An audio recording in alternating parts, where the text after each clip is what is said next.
একটি সুন্নাহ আঁকড়ে ধরলে 100 গলা কাটা শহীদের সওয়াব পাবে, মর্যাদা পাবে, তারা যত সম্মান পেয়েছেন তাই পাবে। এখন বিপর্যয়ের দিন কিনা আপনাদের কি মনে হয়? আমার সাথে একটু কথা বলেন। এখনকার সময়টা খুব স্থিতিশীল, শান্তিপূর্ণ, ইসলাম পরিপালন হচ্ছে নাকি ইসলাম মিটিয়ে দেওয়ার চেষ্টা চলছে বলুন তো? তাহলে ইসলামের বিপদের দিন না এটা? দুর্দিন। আমার মনে হয় এই সময়টাকে ইন্ডিকেট করে নবীজি ওই হাদিস বলেছেন, আল্লাহ ভালো জানেন। এখন আমি আজকে আমার আলোচনার বিষয়টাও তাই ঠিক করেছি যে আমরাও এই 100 শহীদের মর্যাদা নিয়ে আল্লাহর কাছে, আল্লাহর জান্নাতে যেতে চাই, সেজন্য একটি সুন্নাহ আঁকড়ে ধরতে চাই। সেটা কি রাজি আছি আমরা? সবাই রাজি তো? এখন সমস্যাটা অন্য জায়গায়।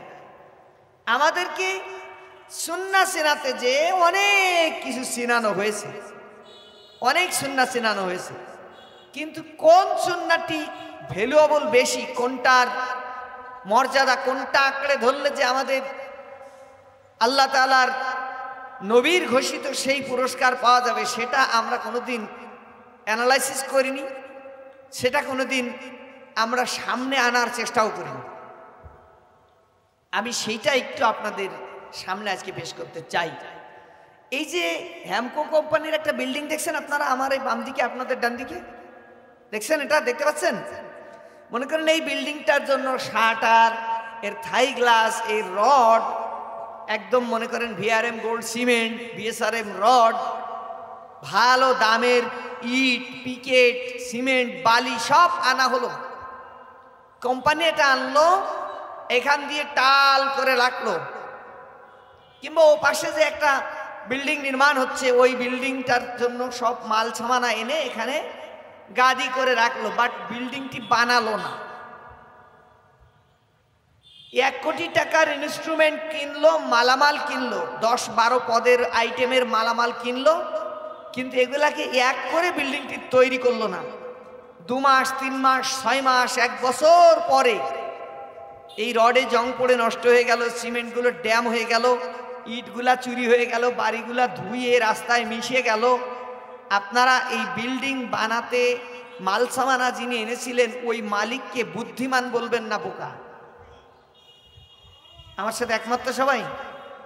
অপচয়কারী বলবেন নাকি খুব ভালো মানুষ বলবেন? এতগুলা মাল কিনে কোনো কারণ ছাড়া বিল্ডিং তৈরি না করে সেগুলো রাস্তায় ফেলে নষ্ট করার কারণে আমরা সেই মানুষটাকে ভালো চোখে অন্তত দেখব না, যে না এই লোকটা খুব বেশি সুবিধার না, মাল সামানা খালি খালি নষ্ট করে, হয়তো বোকা, নয়তো উদ্ধত, অপচয়কারী। এটাই তো মনে হয় নাকি? বলেন তো, এই সিমেন্ট, রড, এই ইনস্ট্রুমেন্ট, এই মাল সামানা, এর উদ্দেশ্য কি ছিল? ওই মাল সামানা কিনে ফেলে রাখা নাকি বিল্ডিং তৈরি করা? ঠিক তো? তা আমার বন্ধু, আসুন এবার রাসূল আরবি সাল্লাল্লাহু আলাইহি ওয়াসাল্লামকে পৃথিবীতে প্রেরণের উদ্দেশ্য বর্ণনা করতে যে আল্লাহ তাআলা বলছেন, আমি মানুষদের জন্য হেদায়াতের মশালবাহী রাসূল প্রেরণ করেছি, তার দায়িত্ব দিয়েছি হলো এই যে তিনি পৃথিবীতে শয়তানের প্রতিষ্ঠিত সকল মতবাদ তুলে ফেলে, উপড়ে ফেলে দিয়ে ওই জায়গাটায় আমার দেয়া দ্বীন ইসলামকে প্রতিষ্ঠিত করে দিবে, ইসলাম কায়েম করে দিবে।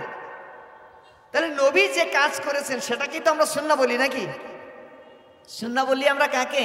নবীজির কথা, তার কাজ, তার সম্মতি, তার অনুমোদন, এই সব মিলায় তো সুন্নাহ।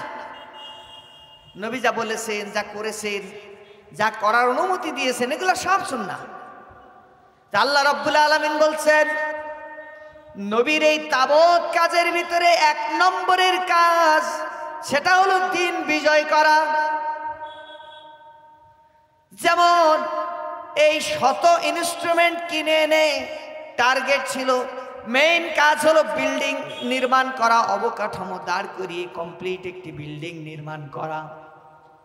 জিনিসপত্র যিনি কিনলেন, বিল্ডিং না বানালে তাকে যেমন বোকা বলা হবে, নবীজির নক্কাটা সুন্নত মানবেন, দাড়ি, মোষ, টুপি, জুব্বা, পাগড়ি, কদু মধু, আতর পাথর, এইগুলা খুব মানবেন, কিন্তু নবী যে রক্ত ঝরিয়ে, দাঁত ভেঙে, দেশ ত্যাগ করে, জেল খেটে, মৃত্যুর হুলিয়া পরোয়ানা মাথায় নিয়ে দিন কায়েমের কাজ করেছেন, দিন প্রতিষ্ঠিত করেছেন। ওই সুন্নাহর ধারে কাছে যাবেন না। আপনার পরিচয় আর ওই বিল্ডিংয়ের মাল কেনা ব্যক্তির পরিচয় একই রকম হয়ে যাবে। ওই সুন্নাহগুলা সব ইনস্ট্রুমেন্ট, ওগুলাকে এক করে জোড়াতালি দিয়ে লাগায় একটি কমপ্লিট কোড অফ লাইফ ইসলামকে এস্টাবলিশ করতে হবে, সেটা হলো মেন সুন্নাহ।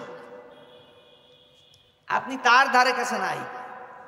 দ্বীনের চূড়া হলো আল জিহাদ, সেই চূড়ায় উঠবেন না। আপনি গোড়ায় দাঁড়াই শুধু দিন দিন করে চিল্লাবেন, তা কি হয়?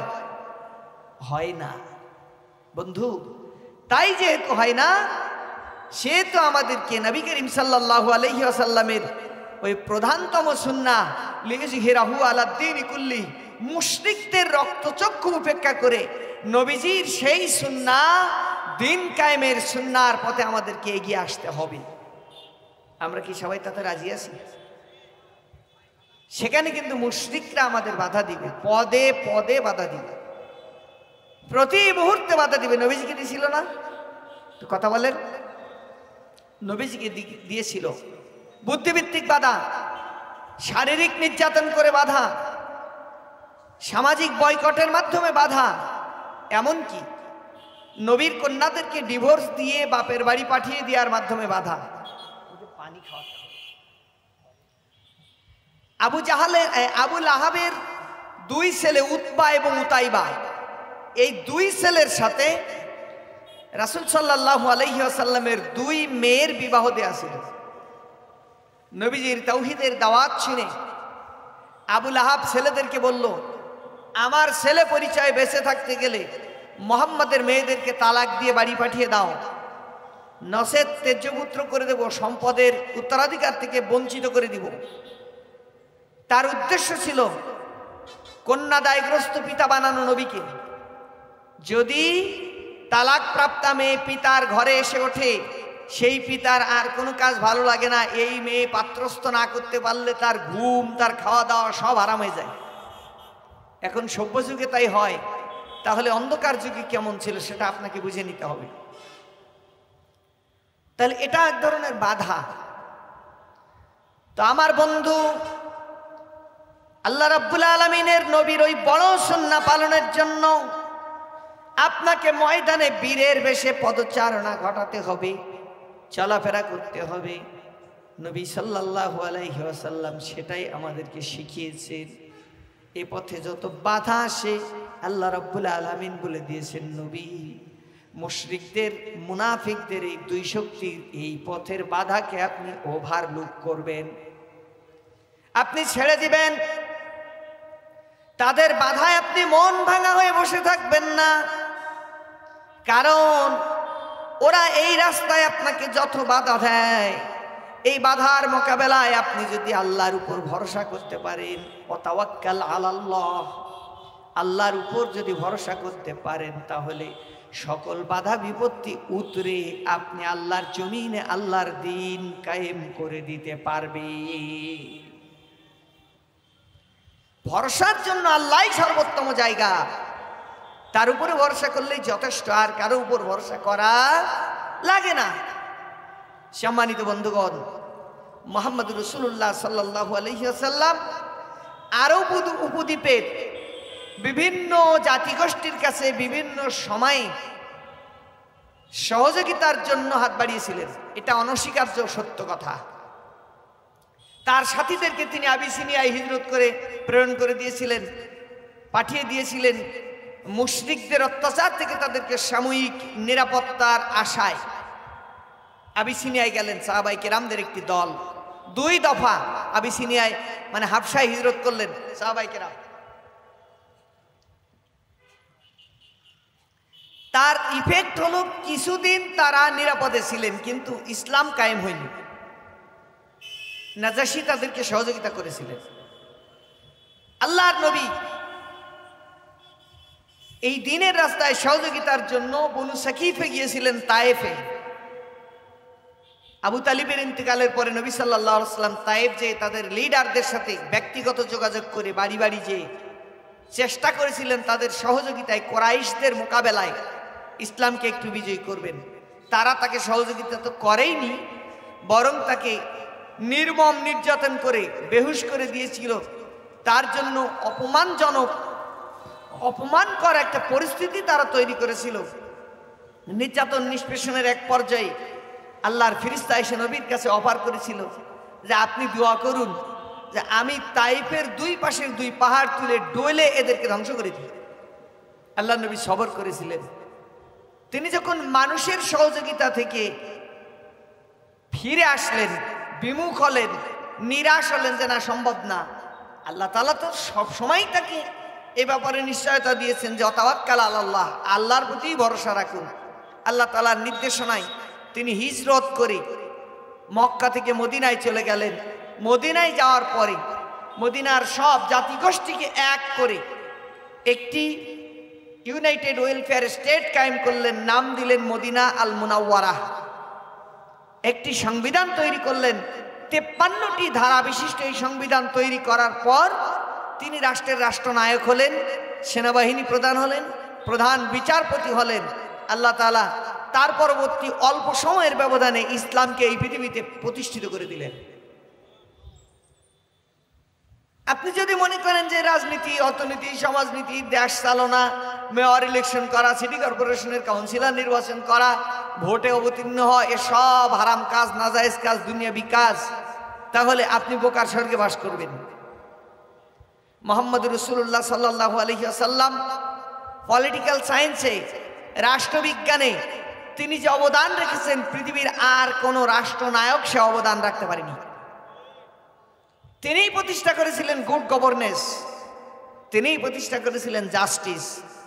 তার রচিত এই যে মদিনা সনদ, পৃথিবীর রাষ্ট্রচিন্তাবিদরা, রাষ্ট্রবিজ্ঞানীরা আজকে বলেন পরবর্তী সময়ে এসে ব্রিটিশ ম্যাগনা কার্টা কিংবা মানবাধিকারের পৃথিবীর সবচেয়ে গ্রহণযোগ্য দলিল সনদ যেটি, আপনার মানবাধিকার সনদ যেটি, ওই ব্রিটিশ ম্যাগনা কার্টার পরে আর যে মানবাধিকার সনদ আপনার রচিত হয়েছে, পৃথিবীর মানুষ যেটা রচনা করেছে, এইগুলা আপনার মানুষের মুক্তির জন্য যে ভূমিকা পালন করতে পারে, মুহাম্মদুর রাসূলুল্লাহ সাল্লাল্লাহু আলাইহি ওয়াসাল্লাম রচিত মদিনা সনদ নামের সেই 53 ধারার সংবিধান, এর লক্ষ কোটি গুণ শক্তিশালী, শক্তি সম্পন্ন, মানুষদের মুক্তির জন্য, মানবতার মুক্তির জন্য পৃথিবীতে ভূমিকা রেখেছিল। তাহলে আপনি যদি মনে করেন যে না, এইসব কাজে আমরা যাব না, সেটা আপনার ভুল সিদ্ধান্ত হবে। আমার বন্ধুরা, দিন কায়েমের জন্য যে যে সেক্টরে, যে যে পয়েন্টে অবদান রাখা দরকার, ইন্টারফেয়ার করা দরকার, মুহাম্মদুর রাসূলুল্লাহ সাল্লাল্লাহু আলাইহি ওয়াসাল্লাম সেই জায়গায় হস্তক্ষেপ করে অবদান রেখেছেন। রাহমাতুল লিল আলামিন, মানবতার সব দিককার শান্তি নিশ্চিত করেছেন মুশরিকদের রক্তচক্ষু উপেক্ষা করে। তারা কি করেছে দেখুন, জ্ঞানগত দিক দিয়ে নবীজিকে বাধার সম্মুখীন করেছে। ইহুদি, খ্রিস্টান, পণ্ডিত, রাহেব, আহবার এবং রুহবানদেরকে ভাড়া করে এনে নবীর বিরুদ্ধে কিতাবি বহস করেছে। জ্ঞানগত যুদ্ধে নবীজিকে অবতীর্ণ করিয়েছে। বিভিন্ন ধরনের প্রশ্ন বানে নবীজিকে জর্জরিত করেছে।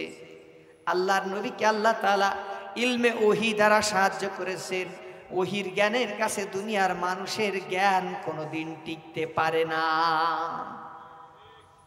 আমি আজকে সিরাত ইবনে হিশাম পড়তে গেছিলাম, সেইখানে সম্ভবত দ্বিতীয় কিংবা তৃতীয় খণ্ড হবে, দ্বিতীয় খণ্ড সম্ভবত, আমি দেখলাম নবীজি তায়েফ থেকে যখন ব্যর্থ হয়ে ফিরতেছেন, তায়েফের লিডারেরা যখন তাকে তিরস্কার করেছে, তিনি তখন উতবা এবং সাইবা নামের দুই ভাইয়ের একটি আঙ্গুর বাগানে আশ্রয় নিয়েছিলেন। এই আঙ্গুর বাগানে আশ্রয় নেওয়ার পরে তাদের একটা কৃতদাস ছিল, নাম তার আদ্দাস। এই আদ্দাস এসে নবী সাল্লাল্লাহু আলাইহি ওয়াসাল্লাম তাদের মনিবের পক্ষ থেকে এক পাত্র আঙ্গুর এনে নবী সাল্লাল্লাহু আলাইহি ওয়াসাল্লামের কাছে হাদিয়া পেশ করেছে যে আপনি এটা খান। আদ্দাসকে নবী জিজ্ঞেস করছেন যে তুমি কোন ধর্মের, তোমার বাড়ি কোথায়? নবীজি যখন বিসমিল্লাহির রহমানির রহিম বলে খাওয়া শুরু করলেন, আদ্দাস বলল, আপনি কথা বলেন, আরবের কেউ তো এ কথা বলে না, এটা তো উত্তম কথা। তো নবীজি পরিচয় জানতে চাইলেন, তোমার নাম কি, তোমার বাড়ি কোথায়? সে বলল, আমার নাম আদ্দাস, বাড়ি ধর্ম কি খ্রিস্টান, আর বাড়ির নাম যেটা বলল নবীজি শুনে বললেন, তাহলে তো তুমি নবী ইউনুসের বংশধর। আদ্দাস শুনে অবাক হয়ে বলছে যে আপনি ইউনুস নবীর কথা জানলেন কি করে? তখন নবী সাল্লাল্লাহু আলাইহি সাল্লাম বললেন, আমিও নবী, তিনিও নবী, এক নবী তো আর এক নবীর খবর রাখবে, তিনি আমার ভাই, এজন্য আমি তার খবর জানি। ইবনে হিশামে আল্লামা ইবনে ইসহাক বলছেন, আদ্দাস হুমড়ি খেয়ে নবীজির কদম মোবারকে পড়ে গেল, চুমু খেতে লাগলো, তার মাথায়, তার কপালে, তার পায়ে চুমু খেলো এবং বলল, নিঃসন্দেহে আপনি সত্যবাদী এবং আপনি নবী, না হলে ইউনুসের কথা এই যুগের কারো জানার কথা না। প্রিয় বন্ধুগণ, আমি এই কথাটি বলে আপনাদের এই তথ্যটি দিতে চাচ্ছি, দিনের রাস্তায় যিনি দায়ী হবেন, দিনের পথে দিন কায়েমের সেনানী যিনি হবেন, তার সমকালীন জ্ঞান, অতীতের ইতিহাস, ঐতিহ্যের ব্যাপারে তার জ্ঞান টনটনে থাকতে হবে। তিনি যে লাইনের কাজ করতেছেন, এই লাইনে আর যারা কাজ করেছে তাদের ব্যাপারে সাম্যক ধারণা তার কাছে থাকতে হবে, নতুবা জ্ঞানগত দিক দিয়ে তিনি বাতিলের কাছে পরাস্ত হয়ে যাবেন। দিন কায়েমের এই সুন্নাহটি পালন করা তার জন্য আর সম্ভবপর হয়ে উঠবেন না। সম্মানিত বন্ধুগণ, আমরা আজকে খুব চিল্লাই জেনেভা কনভেনশন আমাদের মানবাধিকার নিশ্চিত করেছে, কিন্তু রাহমাতুল্লিল আলামিন তিনি এতটাই চৌকস পলিটিশিয়ান ছিলেন, এতটাই চৌকস রাষ্ট্রচিন্তক, রাষ্ট্রবিজ্ঞানী ছিলেন যে এই জেনেভা কনভেনশন কিংবা ব্রিটিশ ম্যাগনা কার্টারসে আরো শত সহস্র গুণ শক্তিশালী কনভেনশন তৈরি করেছিলেন, কনস্টিটিউশন তৈরি করেছিলেন, যেটি হলো মদিনা সনদ। আমার বন্ধুগণ, তো রাহমাতুল্লিল আলামিন ধাপে ধাপে তিনি কাজ করে গেছেন। আল্লাহ রাব্বুল আলামিন তার কাজের ধাপ দফা বর্ণনা করেছেন সূরাতুল জুমার ভিতরে। তিনি বলছেন, হুয়াল্লাযী বাআসা ফিল উম্মিয়িনা রাসূলাম মিনহুম ইয়াতলু আলাইহিম আয়াতিহি ওয়া ইউযাক্কিহিম ওয়া ইউআল্লিমুহুমুল কিতাবা ওয়াল হিকমা। তিনি তোমার আল্লাহ তাআলা, যিনি ইল্লিটারেট জনগোষ্ঠীর ভিতরে তাদের মধ্য থেকে একজনকে রাসূল হিসেবে প্রেরণ করেছেন। ওই রাসূল তার রিসালাতের দায়িত্ব পালন করতে যে মানুষদের সামনে আল্লাহর আয়াতগুলো তেলাওয়াত করে শুনিয়েছেন, আল্লাহর আয়াত দিয়ে তাদেরকে বিশুদ্ধ বানিয়েছেন, তাদেরকে কিতাব শিখিয়েছেন এবং তাদেরকে জ্ঞান বিজ্ঞান তথ্য প্রযুক্তি শিখিয়েছেন। নবীজি এভাবেই দিনের কাজ, দিন প্রতিষ্ঠার কাজ করেছেন। এই পথে তাকে সহ্য করতে হয়েছে অবর্ণনীয় কষ্ট। 3 বছর তাকে জেল খাটা লেগেছে। আমার বন্ধু, আমি আর আপনি যদি কিয়ামতের দিন আল্লাহর সামনে হাজির হই, এই নিয়ে যে আল্লাহ তাআলা আপনার হাবিবের ঘোষণা অনুযায়ী উম্মতের বিপর্যয়ের দিনে আমি অনেকগুলা সুন্নাহ আঁকড়ে ধরেছিলাম, আমাকে জান্নাত দিন। নবীজি বলেছেন, একটি সুন্নাত আঁকড়ে ধরলে সে 100 শহীদের মর্যাদা পেয়ে জান্নাতে যাবে। তা আমরা ওই লোভে লোভে আল্লাহর কাছে যে বলবো, আল্লাহ মেলাগুলো সুন্নাত আমি আঁকড়ে ধরেছিলাম, যে আমাকে জান্নাত দিন। আল্লাহ তাআলা যদি দেখতে চান যে তুমি কোন সুন্নাহ আঁকড়ে ধরেছিলে দেখাও, আমরা হয়তো জামা দিয়ে শুরু করবো, আল্লাহ ওই নিচের দিকে 6 ইঞ্চি ফাড়া পরিপূর্ণ গোল কিংবা ফাড়া পাঞ্জাবি পরেছি, পায়জামা পরেছি, টুপি পরেছি, এত সুন্নাহ, পোশাকি সুন্নাহ, এগুলা নিবেন না আপনি। তো আল্লাহ তাআলা এইবার যদি আপনার কাছে প্রশ্ন করেন, বান্দা তুমি তো জামার সুন্নাত দেখাইলা, সব জামা তো নবীর জামার সাথে মিলে গেছে, ঠিক আছে, তো নবীজির আর একটা জামা ছিল যেটা তিনি জিহাদের ময়দানে পরতেন, যেটি লোহা দিয়ে তৈরি বর্ম, তোমার সেই সুন্নাতি জামাটা একটু দেখাও, বলুন তো দেখি, আমি আপনি কি তা দেখাতে পারবো? কথা বলেন। বরং ওই লোহার বর্ম যদি কারোর কাছে পাওয়া যেত এখন থেকে 2 মাস আগে, তাহলে সে জঙ্গি, হরাকাতুল জিহাদ, আফগানি মুজাহিদ ইত্যাদি খেতাব পেয়ে সে দুনিয়ার কারাগারে আজীবনের জন্য সেইখানে তাকে বন্দী করে দেওয়া হতো। আপনি যদি টুপি দেখাতে চান, আল্লাহ সিলেটি টুপি, সাইদি টুপি, আমির হামজা টুপি, 5 স্টার কত টুপি আছে, আছে না?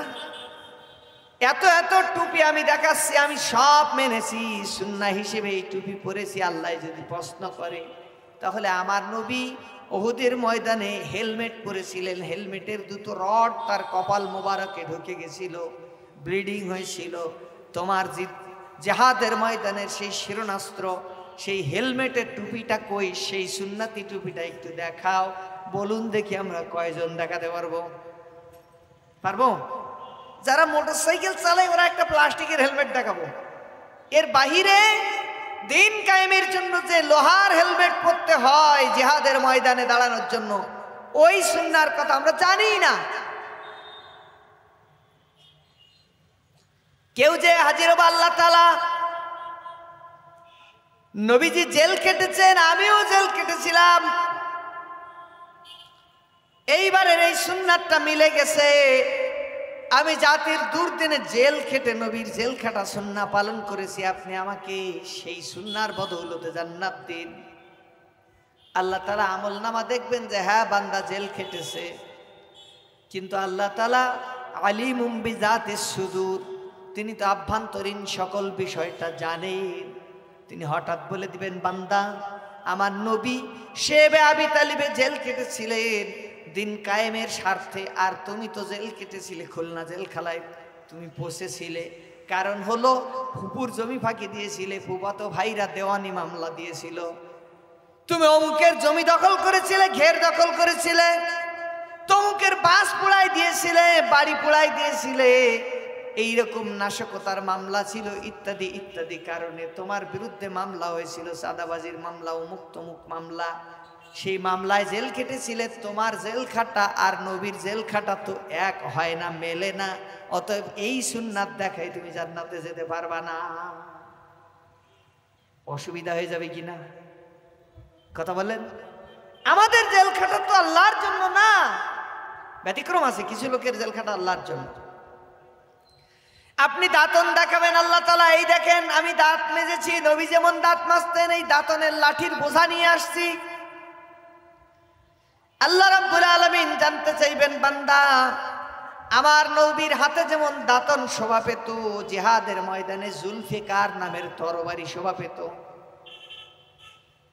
আমার নবীর হাতে সব সময়ের জন্য একটা লাঠি শোভা পেত, যা শত্রুর মোকাবেলায় কাজে লাগাতেন, হিংস্র জীবজন্তুর বিরুদ্ধে কাজে লাগাতেন। তোমার সুন্নাত তো শুধু দাঁতনের সুন্নাহ, কিন্তু আমার নবীর সেই জিহাদের ময়দানে কাজে লাগানো সেই দাঁতন, সেই তরবারির সুন্নাহ তোমার ভিতরে নাই। বলেন দেখি দাঁতনের সুন্নাহ তখন টিকবে নাকি বাতিল হয়ে যাবে? সমস্যা না? সমস্যা। প্রিয় বন্ধুগণ, ওইভাবে করে ছোট ছোট সুন্নাহগুলো মিলান, ওই সব এক জায়গায় জড়ো করবেন, জড়ো করার পরে ওই সুন্নাহগুলোকে সব কাজে লাগবেন। আল্লাহর জমিন থেকে বাতিলি মত আর পথ, তাগুতের সকল মত আর পথ উৎপাটন করে দিয়ে ওই জায়গায় কোরআনি হুকুমত কায়েম করার জন্য যে সুন্নাহ যেখানে কাজে লাগানোর দরকার সেই সুন্নাহ সেখানে কাজে লাগাবেন। লাগানোর পরে যদি দিন কায়েমের রাস্তায় মজবুতভাবে দাঁড়িয়ে যেতে পারেন, ওটাই হবে চূড়ান্ত সুন্নাতের অনুসরণ। কারণ নবীজি বলছেন, মাম্মাতা ওয়ালাম ইউহাদ্দিস বিহি নাফসাহু মাতা আলা শুবাতিন মিনান নিফাক। কেউ যদি এই অবস্থায় মারা যায় যে সে দিনের রাস্তায়, আল্লাহর রাস্তায় একদিনও জিহাদ করলো না, তার কলিজায় চাইল না আল্লাহর জমিনে দিন কায়েমের জন্য জিহাদের ময়দানে অবতীর্ণ হয়, আমি নবী বলছি সে মুনাফিক হয়ে মারা যাবে। কর ও ভাই, এখন আমরা মনে করতে পারি যে নামাজ কালাম তো আমরা পড়ি, রোজা রাখি, হজ করি, জাকাত দিই, আতর মাখি, পাথরের আংটি, আকিক পাথরের পরি, সুরমা খুরমা, হ্যাঁ দাড়ি টুপি জুব্বা, এ তো আমাদের বিরাট আছে। এসব দেখায় কি কিছু হবে না? হ্যাঁ হবে, একটু হবে, হবে না কেন? সব হবে, কিন্তু সেই নেকি সহ জাহান্নামে যাওয়া লাগবে। আমি একটু আপনাদের মিলাই, কালকে যদি খুলনা শহরে মাইকিং হয় যে আজকের জুমার নামাজ সার্কিট হাউস ময়দানে কাবা শরীফের ইমামতিতে পড়ানো হবে, তা আপনারা এদিক ওদিকতে সব যে কাবার ইমামের পিছনে জুমার নামাজ পড়তে যাবেন না বলেন তো? যে কাবার ইমাম আইসে বাংলাদেশে যাই একটু তার পিছনে আব্দুর রহমান আসুদ আইসি, তার পিছনে নামাজটা পড়ে আসি। আমরা তো অনেক পরে জন্মাইছি নবীজির। বলেন তো এই দেশে যারা বিভিন্ন ইসলামী দলের সাথে যুক্ত আছেন, সে যে কোনো একটি দলের আমির যদি খুলনায় আসে আর তিনি কোনো মসজিদে বা কোনো মাঠে জুমার নামাজ পড়ায়, ওই দলের যারা একনিষ্ঠ কর্মী তারা ওই জানতে পারলে ওই তাদের আমিরের পিছনে নামাজ পড়ার জন্য সেইখানে যায় না? যায়, আগ্রহ নিয়ে যায়। খ্যাতিমান বিদগ্ধ কোনো আলেম তার কথা যেমন শুনতে যায়, তার পিছনে নামাজ পড়ার জন্য মানুষ ছুটে যায়। আচ্ছা, নবীজির পিছনে যদি আমরা কেউ নামাজ পড়ার সুযোগ পাইতাম তাহলে কি আর রাস্তা দিয়ে হাঁটতাম? অন্যদেরকে মুসলমানই মনে করতাম না? বেটা তুমি জানো আমি রসুলের পিছনে নামাজ পড়েছি, সেনো আমারে, আমি কে? অনেকে দেখবেন হজ করে আসার পরে অল্প স্বল্প দিন, মনে করেন 40 দিনের ভিতরে যদি কোনো মানুষের সাথে মিশতে পারে, মাহফিলে টাহফিলে যেতে পারে, তাহলে দু হাত দেখায় কয় এই হাত দুটো দেখে নাও, এই এখনো 40 দিন হয়নি আমি কাবার গিলাফ ধরে এই হাত দিয়ে শুয়ে দোয়া করে আইছি, নবীজি রওজা হাত দিয়ে শুয়ে আইছি, বলে না? একটু প্রাউড ফিল করে। আমরা যদি নবীজির পিছনে নামাজ পড়ার সুযোগ পেতাম, আমার মনে হয় এরকম বেকায়দা প্রাউড ফিল করতাম। তা আমি আপনাদেরকে একজনের পরিচয় করাই, আব্দুল্লাহ ইবনে উবাই ইবনে সুলুল, মুনাফিকদের নেতা, রইসুল মুনাফিকিন। এই মানুষটা বিশ্ব নবীর পিছনে নামাজ পড়তো, 1-2 ওয়াক্ত না, শত শত ওয়াক্ত নামাজ আদায় করেছে নবীর পিছনে। নবীজির সাথে জিহাদের ময়দানেও গেছে, কোন কোন যুদ্ধ থেকে লোকজন ভাগাই নিয়ে চলে এসছে। আবার সে যাকাত দিয়েছে, জিহাদের ফান্ডে চাঁদা দিয়েছে, তার রোজা আছে, নামাজ আছে, কত ভালো কাজ আছে। কিন্তু একটু বলুন তো দেখি, আব্দুল্লাহ ইবনে উবাই ইবনে সুলুল জান্নাতি নাকি জাহান্নামী? কে ভালো কাজ তো কম করি। মসজিদে নববীতে বিশ্বনবী যখন নামাজের ইমামতের জন্য ঢুকতেন, হুজরা থেকে পর্দা সরিয়ে যেই না মসজিদের ভিতর পা রাখতেন, আব্দুল্লাহ ইবনে উবাই উঠে দাঁড়িয়ে বলতো, লোকেরা ঠান্ডা হও, থামো, কথা বলবে না, রাহমাতুল্লিল আলামিন মসজিদের ভিতরে তাশরীফ এনেছেন, তোমরা চুপ থাকো। আল্লাহ নবী তার মুসাল্লায় গেলেন, ইবনে উবাই নবীর দু কাঁধে হাত দিয়ে আদবের সাথে মানুষের দিকে মুখ ঘোরায় ধরে বলতো, লোকেরা এই বিশ্ব নবীর চেহারা মোবারক দেখো, তিনি হিজরত করে মক্কা থেকে মদিনায় এসেছেন, তাই তোমরা সম্মানিত হয়েছ, তোমরা তার কথা শুনবে এবং মেনে চলবে। বলুন দেখি, নবীর প্রতি এটা ভক্তি কম দেখানো নাকি বেশি দেখানো? অনেক ভক্তি না? এই লোকটা জাহান্নামে যাবে, মুনাফিকি করেছে, এ কি বিশ্বাস করা যায়? তার লেবাস পোশাকের ব্যাপারে আল্লাহ নিজেই বলেছেন, নবী তুমি তার পোশাক থেকে আশ্চর্য হয়ে যাবা। তার বক্তব্যের ব্যাপারে আল্লাহ বলছেন, নবী তুমি যদি তার কথা শোনো তাহলে অবাক হয়ে তার কথা তোমার শোনা লাগবে, এত মিষ্টি মধুর কথা সে বলতে পারে। তাহলে কথাবার্তা, চাল চলন, পোশাক আশাক এবং নামাজ রোজা, হজ জাকাত, জিহাদ, এগুলা সব দেখে দেখা যায় যে আব্দুল্লাহ ইবনে উবাই পাকা দরের একজন মুসলমান, কিন্তু তারপরেও জাহান্নামের পথযাত্রী হবে এই কারণে যে সে নবী সাল্লাল্লাহু আলাইহি ওয়াসাল্লামের রাষ্ট্র ব্যবস্থা কোনোদিন মনে প্রাণে মেনে নিতে পারেনি। বুঝছেন বিষয়টা? সে কোনোদিন চায়নি মুহাম্মদ রাসূলুল্লাহ সাল্লাল্লাহু আলাইহি ওয়াসাল্লামের শাসন ব্যবস্থা পৃথিবীতে প্রতিষ্ঠিত হোক। নবীজির হিজরতের অনতিকাল আগে মদিনাবাসী, মদিনার মানুষেরা তারা একটি সোনার মুকুট তৈরি করেছিল।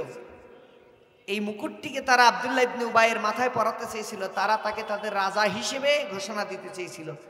এরই ভিতরে নবী সাল্লাল্লাহু আলাইহি ওয়াসাল্লাম হিজরত করলেন, তার রাজা হওয়ার খায়েশটা যে দমে গেল, মিটে গেল। আর কোনোদিন সে নবীজিকে স্বাভাবিকভাবে নিতে পারেনি যে এই লোক আসার কারণে আমি লিডার হতে পারিনি, অতএব এই লোকের লিডারশিপ আমি মেনে নিব না।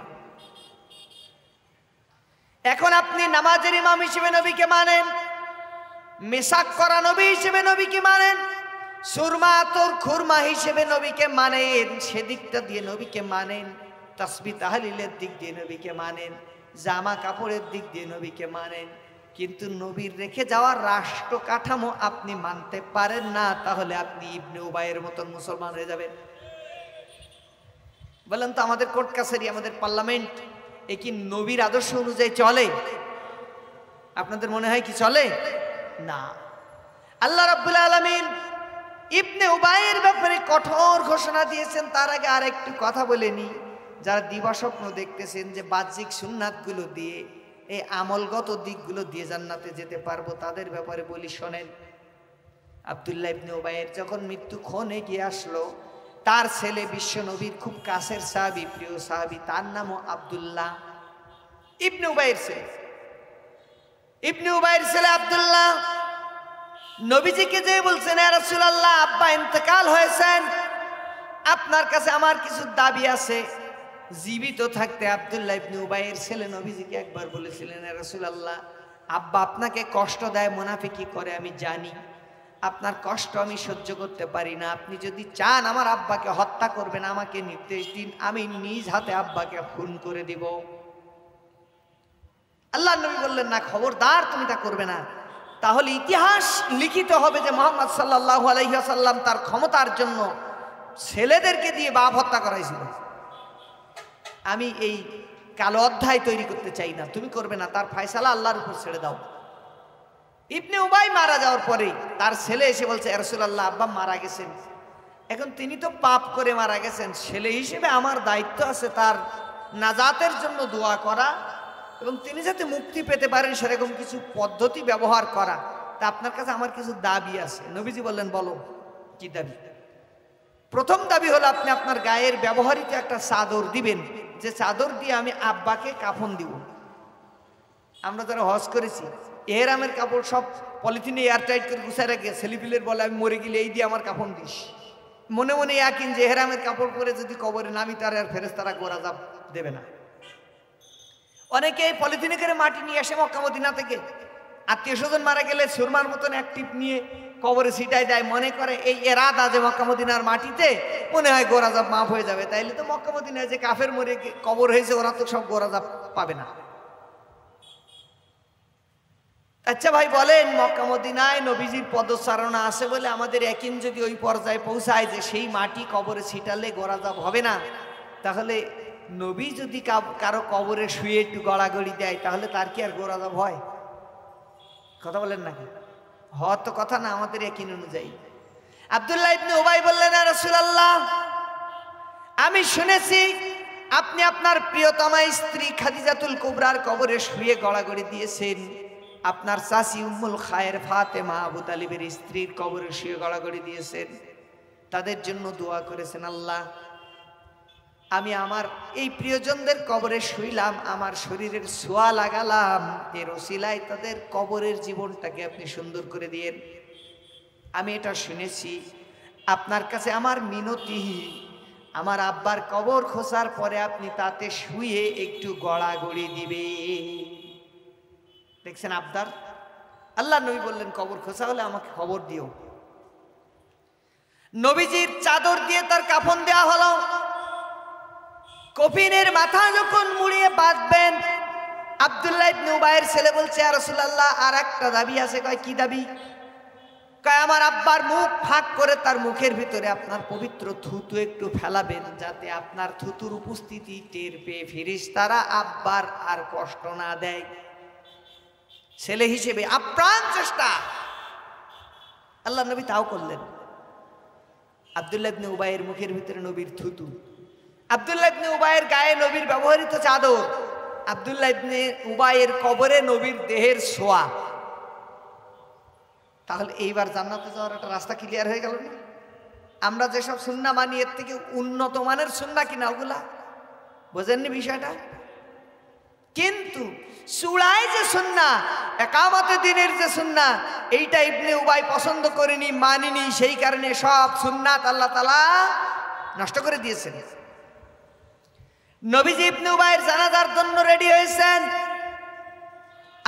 হযরত ওমর ইবনুল খাত্তাব রাদিয়াল্লাহু তাআলা আনহু পিছন দিক থেকে নবীর জামা টেনে ধরেছেন, না ইয়া রাসূলুল্লাহ, মুনাফিকের জানাজা আপনি আদায় করবেন না। আল্লাহ তাআলা সূরাতুত তাওবার ৮৪ নম্বর আয়াত নাযিল করে দিয়ে বলছেন, ওয়ালা তুসাল্লি আলা আহাদিম মিনহুম মাতা আবাদা। ও নবী, এরা কেউ যদি মারা যায় তাহলে আপনি তাদের জানাজা পড়বেন না। ওয়ালা তাকুম আলা কবরিহি, তাদের কবরের কাছে দাঁড়াবেন না।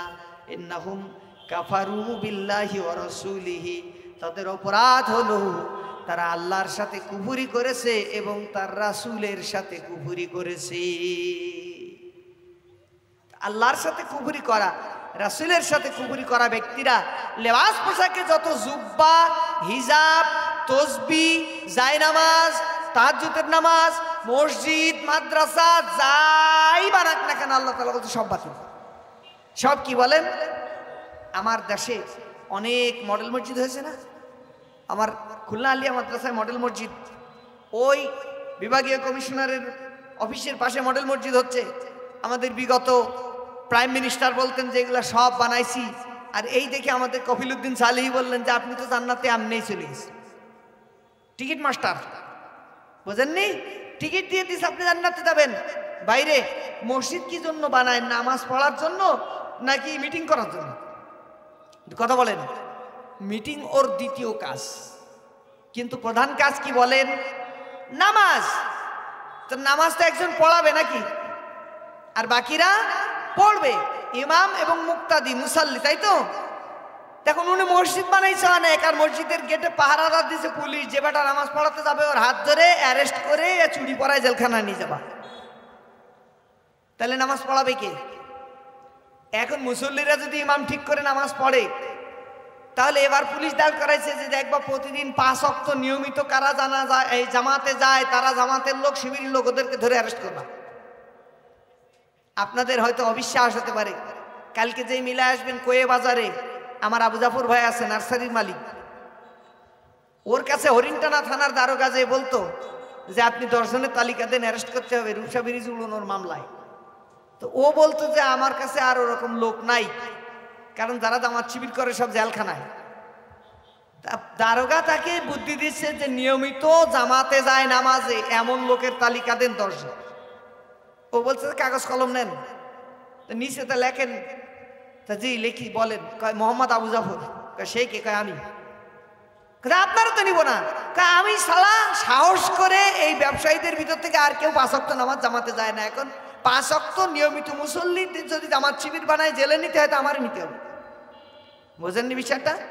আপনারা অনলাইন অফলাইন মিডিয়ায় দেখতেছেন, ঢাকা বিশ্ববিদ্যালয়ের ছাত্র শিবিরের ছেলেগুলো 5 ওয়াক্ত নামাজ পড়ে কারা, দেখে দেখে তাদের শিবির হিসেবে চিহ্নিত করে ওরা শাস্তি দিয়েছে। আমাদের আবরার ফাহাদকে ওরা পিটিয়ে হত্যা করেছে। ও টাকনুর উপরে কাপড় পরতো, ও ইন্ডিয়ার বিরুদ্ধে পোস্ট দিত, ও জামাতে নামাজ পড়তো এই অপরাধে। এরপরে শিবিরের ছেলেগুলো কৌশলের কারণে 4 ওয়াক্ত বাহিরে নামাজ পড়তো। ফজরের সময় তো আর বাইরে যাওয়া যেত না, এই জন্য ফজরের সময় ওরা গোসলখানায় ঢুকে ফজরের নামাজ আদায় করত।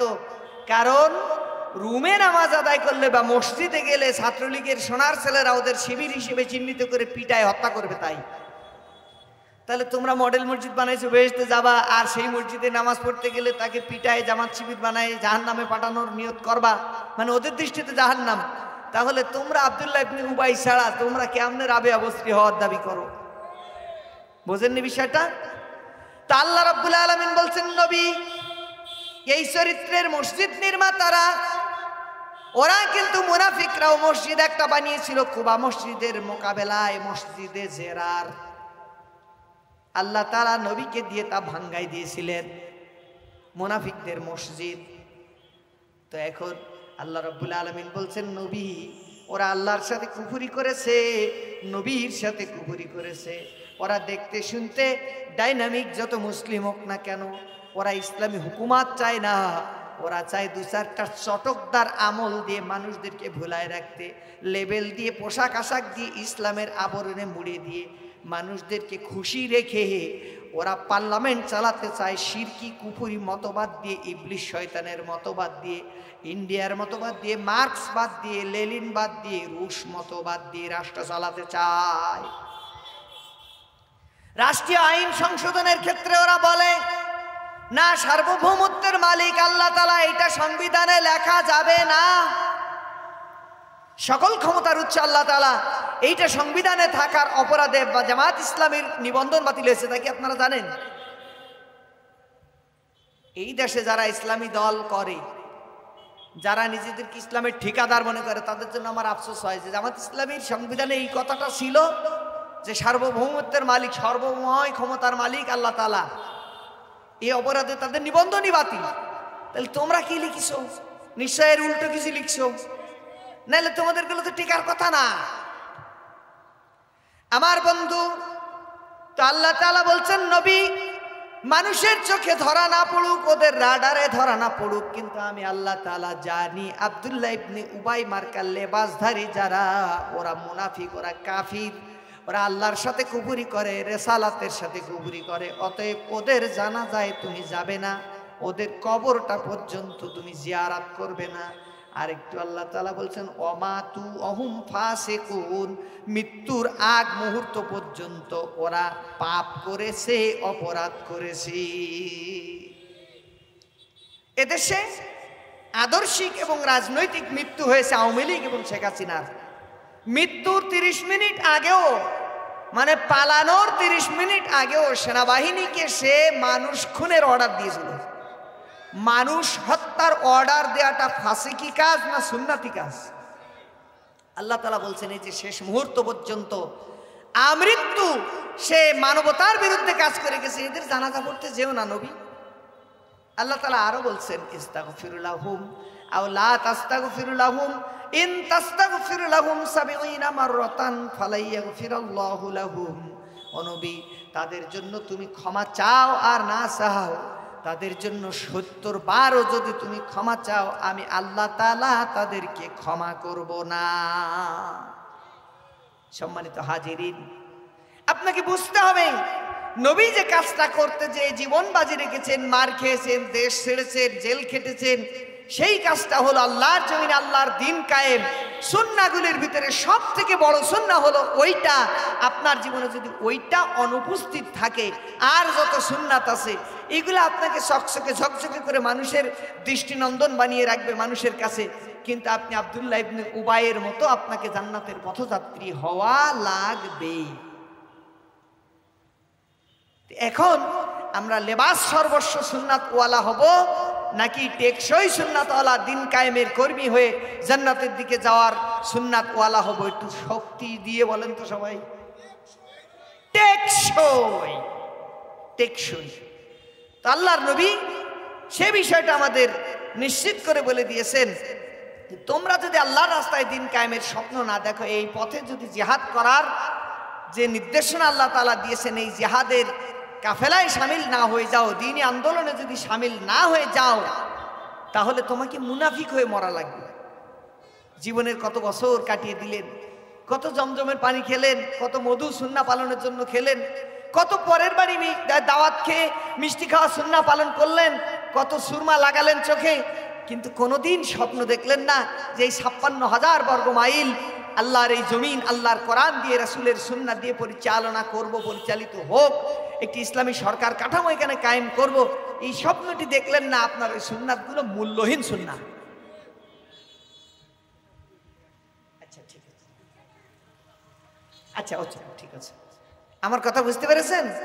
তাহলে এখন আপনি দেখুন আমাদের এই সমাজে এখন প্রশ্ন করবে যে ভাই আপনি তো বহুত এই ঢোল পিটালেন যে আল্লাহর দিন কায়েমের জন্য কাজ করতে হবে, তা আপনার জামাত ইসলামী ৮৩ বছর এই মহাদেশে রাজনীতি করে, সেই 1941 থেকে ৮৩ বছর, তো আপনারা পাওয়ারে যেতে পারলেন না, আপনাদের দাওয়াত মানুষ শোনে না, কে আর শোনে না? এই প্রশ্ন অনেক মানুষ করে। সম্মানিত বন্ধুগণ, আমাদের মসজিদগুলোতে প্রতিদিন কবার আজান হয়? একটু কথা কন, কবার? মুয়াজ্জিন শুদ্ধ করে আজান দেয় না বিশুদ্ধ করে? শুদ্ধ করে। এই 5 বার আজানে এই দেশের 100 মুসলমানের ভিতরে শতকরা 5 জন মাত্র নিয়মিত নামাজ পড়ে। কথা বুঝেছেন? আমি মসজিদ মিশনের পক্ষ থেকে আমরা একটি জরিপ চালিয়েছিলাম বেশ ক বছর আগে, তখন মানুষ এত খারাপ হয়ে পারে। বুঝেছেন বিষয়? এত খারাপ বললাম কেন? যে আমাদেরকে 16 বছর ধরে ইসলাম ভুলিয়ে দিয়ে, এরপরে এই যে বায়স্কোপ হাতে দিয়ে ভোগ বিলাসিতা দিয়ে দিয়ে দিয়ে দিয়ে এমন জায়গায় নিয়ে যাওয়া হয়েছে, জেনারেশন খারাপ হয়ে গেছে, আমরাও ভোগবাদী হয়ে গেছি। দিনের কথা, কোরআন হাদিসের কথা, মসজিদ মাদ্রাসা আর ভাল লাগে না। তো এই খারাপ লাগার আগেই আমরা জরিপ চালিয়েছিলাম যে এদেশের মোট জনসংখ্যার মুসলিম জনসংখ্যার মাত্র 5% নিয়মিত মুসল্লি। 5 বার দৈনিক মুয়াজ্জিনের সুললিত বিশুদ্ধ কণ্ঠের আযান শুনেও যদি 5 ভাগের বেশি লোক নামাজি না হয়, তো জামাত ইসলামী মানুষদেরকে ইসলাম কায়েমের জন্য ডাকে, তো ওতে এত মানুষ আসবে কেমনি? কথা বোঝেননি? আচ্ছা, জানবাজিরে কি ইসলাম কায়েমের কাজ করা কঠিন, নাকি খুব আরামসে অজু করে এসি রুমের ভিতরে মসজিদে যে নামাজ পড়ে আসা কঠিন? নামাজ পড়া কঠিন না দিনের পথে থাকা কঠিন বলেন তো? তা নামাজ পড়ার মতন আরামের কাজ এসি রুমের ভিতরে করে আসতে যদি 5% লোকও রাজি না হয়, তার বেশি রাজি না হয়, তাহলে সেখানে কি মুয়াজ্জিনের ব্যর্থতা নাকি মানুষের গাফলতি? ওখানে মুয়াজ্জিনের কোনো দোষ নাই।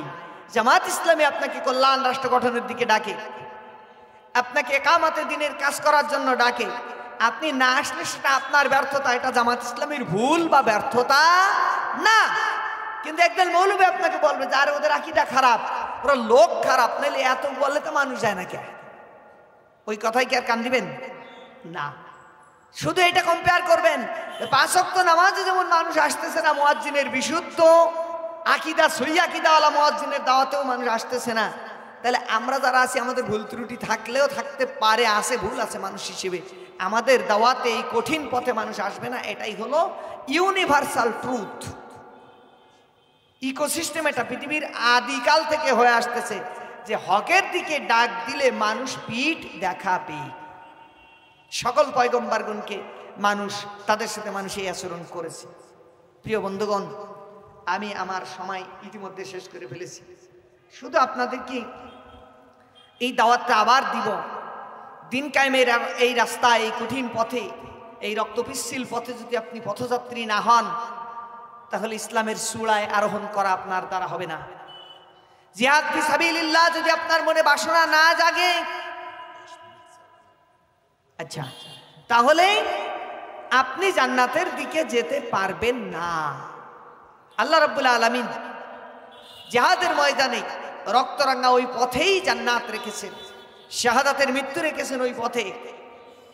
আর ওই পথে যদি কেউ শহীদ হয়, তাহলে আল্লাহর নবী বলছেন শহীদ ব্যক্তি মারা যাবে আর জান্নাতে চলে যাবে, ঋণ বাদে তার সব গুনাহ মাফ। তার মৃত্যুর যন্ত্রণাটি হবে পিঁপড়ায় কামড়ানোর মতন। সুবহানাল্লাহ বলেন। আমি আপনাকে একজন সাহাবী, শহীদ সাহাবীর কথা বলবো। তিনি হযরত উসাইরিম রাদিয়াল্লাহু তাআলা আনহু। ওহদ যুদ্ধ চলাকালীন সময়ে তিনি শত্রু কাফির অবস্থায় যুদ্ধ করতে এসেছিলেন। তার হঠাৎ আল্লাহ তাআলা তার কলিজা ঘুরিয়ে দেন। তিনি কাফির বাহিনী থেকে সোজা ঘোড়া ছুটিয়ে নবী করিম সাল্লাল্লাহু আলাইহি ওয়াসাল্লামের বাহিনীর দিকে ছুটে আসলেন। মুসলিম বাহিনীর প্রতিরোধ ভেদ করে তিনি নবীজির কাছে চলে গেলেন, যে বলছেন ইয়া রাসূলুল্লাহ সাল্লাল্লাহু আলাইহি ওয়াসাল্লাম, আমি উসাইরিম, আমি ইসলাম কবুল করতে চাই। আল্লাহর নবী তাকে শাহাদা উচ্চারণ করিয়ে মুসলিম বানিয়ে দিলেন। সুবহানাল্লাহ বলেন। এবার বলছে ইয়া রাসূলুল্লাহ, আমাকে জিহাদে যাওয়ার অনুমতি দিন। আল্লাহর নবী বললেন তুমি তো ঘোড়ার পিঠেই আছো, ঘুরে দাঁড়ালেই হয়ে যায়। তিনি ঘুরে দাঁড়ালেন, মুশরিক বাহিনীর ভিতরে চলে গেলেন। মুশরিকরা মনে করলো যে আমাদের উসাইরিম তো, আমাদের কিছু বলবে না। তিনি জুত মতন ভিতরে যে কোপানো শুরু করলেন, কাটতে কাটতে তছনছ করে দিলেন। এরপরে তারা বুঝলো যে উসাইরিম কিবলা পরিবর্তন করে ফেলেছে, মুসলিম হয়ে গেছে। এইবার তারা উসাইরিমকে হত্যা করলো। হযরত উসাইরিম শহীদ হলেন। ঈমান আনা থেকে তার শাহাদাতের ভিতরে 30 মিনিট ব্যবধান, তার বেশি না। আল্লাহর নবীর কাছে যখন তার শাহাদাতের খবর আসলো, তিনি এক ওয়াক্ত নামাজও পড়ার সুযোগ পাননি, কোনো একটি জিহাদ বাদে আর কোনো নেক আমলের সুযোগ পাননি, তাসবিহ তাহলিল দোয়া কালাম সুযোগ পাননি। নবীজি তার শাহাদাতের খবর শুনে বললেন, বড় সামান্য বিনিয়োগে বিরাট মুনাফা অর্জন করেছে আমার উসাইরিম। জিহাদের এই রাস্তা জান্নাতে যাওয়ার জন্য এত সহজ রাস্তা।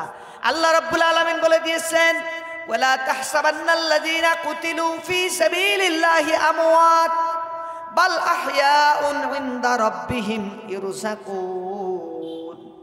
যারা আল্লাহর রাস্তায় শহীদ হয় তাদেরকে তোমরা যেন মৃত্যু মনে করবে না, তারা জীবিত, তোমার রবের পক্ষ থেকে তাদেরকে নিয়মিত রিজিক সরবরাহ করা হয়। তাহলে দিনের এই রাস্তা কঠিন হলেও সেই পথে চলতে আর কি ভয় পাবেন? কই অত সস্তা, বাতাস ঘুরে গেলে আমরা ঠিকই করতে ঢুকে যাব। এখন রাস্তায় আছি কিন্তু তখন আন্ডারগ্রাউন্ডে চলে যাব না। মুজাহিদ কখনো পিছে ফিরে দেখে না। আল্লাহ রাব্বুল আলামিনের নবী এই রাস্তায় চলার ফজিলত বর্ণনা করতে যেয়ে বলছেন, রিবাতু ইয়াউমিন ফি সাবিলিল্লাহ খায়রুম মিনাদ দুনিয়া ওয়া মা ফিহা। আল্লাহর রাস্তায় একটি রাত পাহারাদারের ভূমিকা পালন করা। কয় রাত? কয় রাত? একটি রাত পাহারাদারের ভূমিকা পালন করা ব্যক্তি দুনিয়া এবং এর মাঝখানে যত ভালো আছে, যত জায়গা আছে, তা ভরে দেওয়ার চেয়ে বেশি জায়গার ভরার নেকির সমপরিমাণ নেকি পেয়ে যায়। দিন কায়েমের এই কাজে নবী করিম সাল্লাল্লাহু আলাইহি ওয়াসাল্লাম এই কাজ করতে যে তাকে দেশ ছাড়তে হয়েছিল।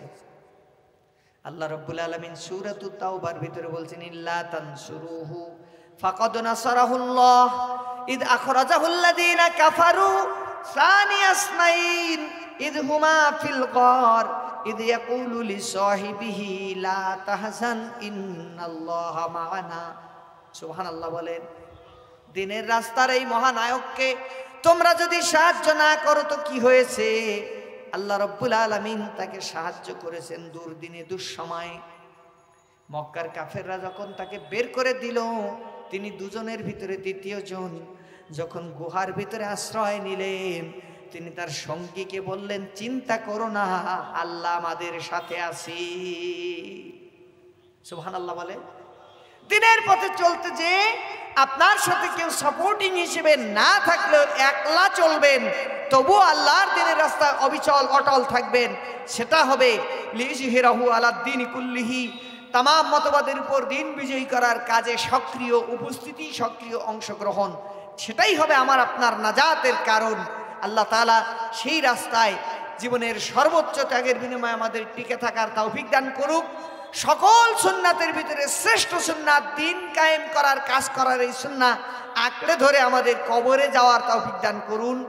আমিন। ওয়া আখির দাওয়ানা আলহামদুলিল্লাহি রাব্বিল আলামিন।